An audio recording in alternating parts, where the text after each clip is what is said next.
Do you own a serger or wish you did?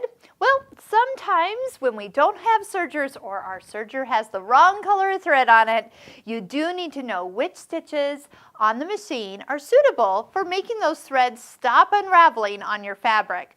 So we turn to overcasting stitches, overlock stitches, overcast and hem stitches, and on the Pfaff Creative 3.0 sewing machine, in the menu you have a grouping called Overcast Stitches. So all 13 of these stitches are really good for the technique of overcasting. So stitch number 4 is one that we can use. Actually, I'm going to do a different one. How about 6?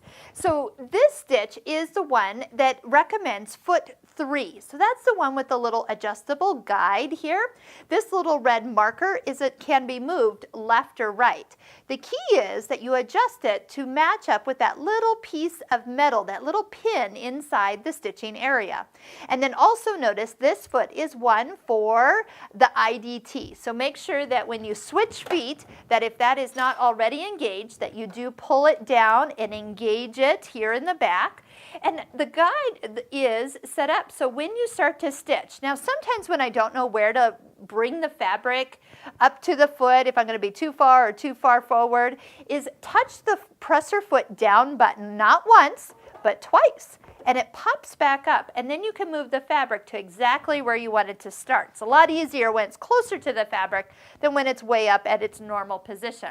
So I'm going to just go ahead and do some stitching.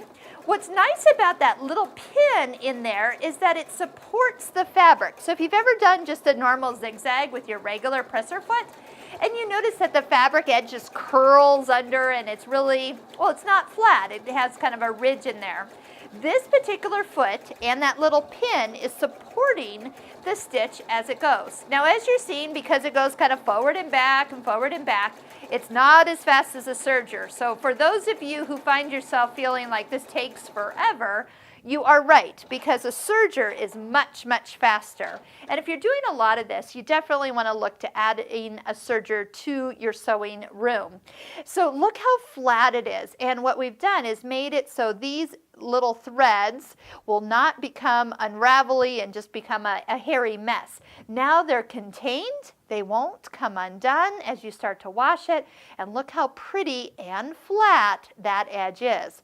Sometimes you can go around all your single layers of fabric, or after you sew it, sometimes people even do it with the 2 layers together and kind of just do a down and dirty version with both of them together. So you could do it before you stitch all your pieces together. You could also do it after. Next, we're going to do the overcast and hem stitch. So take a look at the video. Remember, the little eye up here in that top corner is going to click you over to that video, and you can continue on with your education on the fabulous Pfaff Creative 3.0 sewing machine.